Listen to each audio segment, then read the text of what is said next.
Welcome back in this series of powerful storytelling for leaders. In this episode, we're going to be talking about team personas and how this is a means for understanding your audience.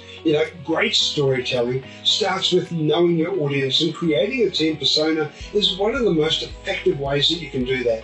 A team persona is a detailed profile that represents your audience's motivations, goals, and challenges. It's like building a bridge between you and the people you're trying to influence.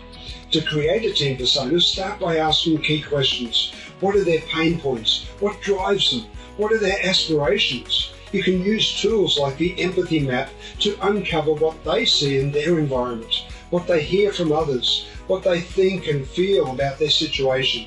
This process helps you to step into their shoes and truly understand their perspectives. For example, if your team feels overwhelmed by change, your story can acknowledge their concerns while offering hope and solutions.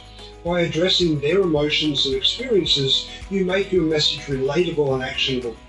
This approach ensures your story isn't just being heard, it's being felt. When you take time to understand your audience, you build trust and credibility.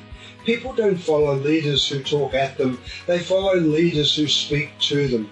As Seth Godin reminds us, don't find customers for your products, find products for your customers. The same applies to storytelling. Don't tell stories for yourself, tell them for your audience. When you do, your leadership becomes unforgettable. So what are you waiting for? Hit the subscribe button below and click on the bell icon so I can pop up in your feed occasionally with a great tip for your ultimate growth.